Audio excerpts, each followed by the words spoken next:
ಹೊನ್ನಾವರದ new English ಸ್ಕೂಲ್ನಲ್ಲಿ ಆಯುಷ್ ಇಲಾಖೆ, Bharat scouts and guides ಮತ್ತು ನ್ಯೂ ಇಂಗ್ಲಿಷ್ ಸ್ಕೂಲ್ನ ಜಂಟಿ ಆಶ್ರಯದಲ್ಲಿ ಶಾಲಾ ವಿದ್ಯಾರ್ಥಿಗಳಿಗಾಗಿ ಯೋಗ ಶಿಬಿರವನ್ನು ಏರ್ಪಡಿಸಲಾಗಿತ್ತು. ಜೂನ್ 21ರಂದು ನಡೆಯಲಿರುವ ವಿಶ್ವ ಯೋಗ ದಿನಾಚರಣೆಯ ಪೂರ್ವ ತಯಾರಿಯ ಅಂಗವಾಗಿ ಈ ಕಾರ್ಯಕ್ರಮವನ್ನು ಹಮ್ಮಿಕೊಳ್ಳಲಾಗಿತ್ತು. ವಿದ್ಯಾರ್ಥಿಗಳ ದೈಹಿಕ ಮತ್ತು ಮಾನಸಿಕ ಆರೋಗ್ಯಕ್ಕೆ ಪೂರಕವಾಗುವ ಹಲವಾರು ಯೋಗಾಸನಗಳನ್ನು ವಿದ್ಯಾರ್ಥಿಗಳಿಗೆ ಪ್ರಾಯೋಗಿಕವಾಗಿ ಮಾಡಿ ತೋರಿಸಿದರು. ವಿದ್ಯಾರ್ಥಿಗಳು ಸಹ ಖುಷಿಯಿಂದ ಯೋಗಾಸನಗಳನ್ನು ಮಾಡಿ ಖುಷಿಪಟ್ಟರು.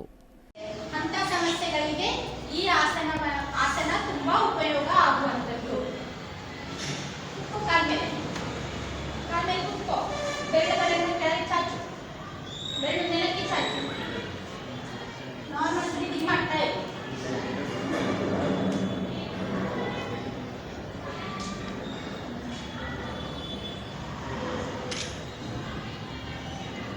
ಇದು ವಜ್ರಾಸನ.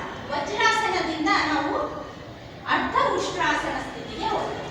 ಅಲ್ಲೇ ನಿಧಾನ ಶ್ವಾಸ ತಗೊಳ್ತಾ ಶ್ವಾಸ ತಗೊಂಡು ಶ್ವಾಸ ಬಿಡ್ತಾ ನಿಮ್ಮ ಭುಜ ಮತ್ತೆ ಕತ್ತುಗಳನ್ನ ಹಿಂದೆ ತಳ್ಳುತ್ತಾ ಹೋಗಿ. ಕಾಲುಗಳು ಬೆಂಡ್ ಮಾಡಬಾರ್ದು, ಕಾಲು ನೇರ ಇದೆ, ಮತ್ತೆ ಕಾಲು ಬೆಂಡ್ ಆಗಿಲ್ಲ. ಕಾಲು ಬೆಂಡ್ ಮಾಡೋದಲ್ಲ, ಸೊಂಟದಿಂದ ಮಾತ್ರ ನಿಲ್ಬೇಕು. ಹಿಂದೆ ಬಾಗ್ಸಿ ಎದೆಯನ್ನು ಅಗ್ರ ಮಾಡಿ, ಭುಜಗಳು ಬಿಟ್ಟರೆ ಹೋಗ್ತಾ ಇದೆ. ಹಿರೇಬೈಲ್ ಸರ್ಕಾರಿ ಆಯುರ್ವೇದಿಕ್ ಆಸ್ಪತ್ರೆಯ ವೈದ್ಯರಾದ ಡಾಕ್ಟರ್ ಪ್ರವೀಣ್ ಜಿಎಂ, ಪಟ್ಟಣದ ಖ್ಯಾತ ಆಯುರ್ವೇದಿಕ್ ವೈದ್ಯೆ ಮತ್ತು ಯೋಗ ತರಬೇತುದಾರರಾದ ಡಾಕ್ಟರ್ ಪ್ರೀತಿ ಕುಲಕರ್ಣಿ ಮತ್ತು ಹಿರೇಬೈಲದ ಯೋಗ ತಜ್ಞೆ ಲತಾ ನಾಯ್ಕ್ ಯೋಗ ತರಬೇತಿ ನೀಡಿದರು. ತಕ್ಷಣ 65 ದೇಶಗಳಿಂದ ಮಾನ್ಯತೆ ದೊರೆಯಿತು. ನಂತರ ತುದಿಯಲ್ಲಿ 197ಕ್ಕೂ ಅಧಿಕ ರಾಷ್ಟ್ರಗಳು ಅದಕ್ಕೆ ತಮ್ಮ ಸಮ್ಮತಿಯನ್ನ ಒಪ್ಪಿಬಿಟ್ಟು ಪ್ರತಿ ವರ್ಷದ ಜೂನ್ 21ನ್ನ ಅಂತಾರಾಷ್ಟ್ರೀಯ ಯೋಗ ದಿನ ಅಂತ ವಿಶ್ವಸಂಸ್ಥೆಯಲ್ಲಿ ಘೋಷಿಸಲಾಯಿತು.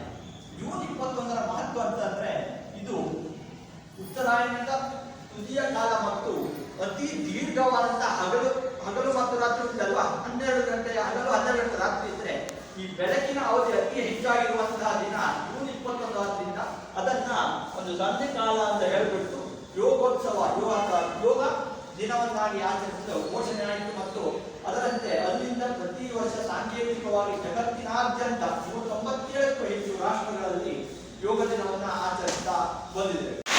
ಹಾಗೆಯೇ ಹೊನ್ನಾವರ ತಾಲೂಕಿನ ಸ್ಕೌಟ್ ವಿಭಾಗದ ತಾಲೂಕಾ ಅಧ್ಯಕ್ಷರಾಗಿರುವಂತಹ, ತಾಲೂಕಾ ಕಾರ್ಯದರ್ಶಿಯಾಗಿರುವಂತಹ Shri M A Gowda sir ಅವರು ಸ್ಕೌಟ್ ಚಟುವಟಿಕೆಗಳಲ್ಲಿ ಸದಾ ಮುಂದಿರ್ತಾರೆ ಅವರು. ಹೀಗಾಗಿ ಮೊನ್ನೆ ದಿನ ನಿಮ್ಮ ಶಾಲೆಯಲ್ಲಿ ಮಕ್ಕಳಿಗೆ ಸ್ಕೌಟ್ ವಿದ್ಯಾರ್ಥಿಗಳಿಗೆ ವಿದ್ಯಾರ್ಥಿಗಳಿಗೆ ಒಂದು ಸ್ಕೌಟ್ ಕಾರ್ಯಕ್ರಮವನ್ನ ನಡೆಸಬೇಕು, ಈ ಒಂದು ಯೋಗ ತರಬೇತಿ ಒಂದು ಕಾರ್ಯಕ್ರಮವನ್ನು ನಡೆಸಿಕೊಡ್ಬೇಕು ಅಂದ್ಕೊಂಡು ದೂರವಾಣಿ ಮುಖಾಂತರ ಒಂದು ಕರೆಯನ್ನು ಮಾಡಿ ಕೇಳಿದ್ರು. ತಕ್ಷಣ ನಾನು ಖಂಡಿತವಾಗಿ ನಮ್ಮ ಒಂದು ಡ್ರಾಯಿಂಗ್ ಹಾಲ್ನಲ್ಲಿ ವ್ಯವಸ್ಥೆ ಮಾಡಿಕೊಡ್ತೇನೆ. ಮಕ್ಕಳಿಗೆ ಅದರ ಒಂದು ಮಾಹಿತಿ, ಒಂದು ಪ್ರಯೋಜನ ಸಿಗುತ್ತೆ, ಅದರ ಒಂದು ಮಹತ್ವ ಏನು ಅದರ ಕುರಿತು ಸಂಪೂರ್ಣವಾಗಿ ಸವಿಸ್ತಾರವಾಗಿ ಅವರು ಹೇಳ್ತಾರೆ. ಜೊತೆಗೆ ಕೆಲವು ಸರಳವಾದಂತಹ ಯೋಗಾಸನಗಳನ್ನು ನಿಮಗೆ ಯಾವ ರೀತಿಯಲ್ಲಿ ಮಾಡಬೇಕು, ಅವುಗಳಿಂದ ಆಗುವಂತಹ ಒಂದು ಪ್ರಯೋಜನಗಳನ್ನು ಕುರಿತು ಈ ಒಂದು ತರಬೇತಿ ಶಿಬಿರದಲ್ಲಿ ನಿಮಗೆ ತಿಳಿಸಿಕೊಡ್ತಾರೆ.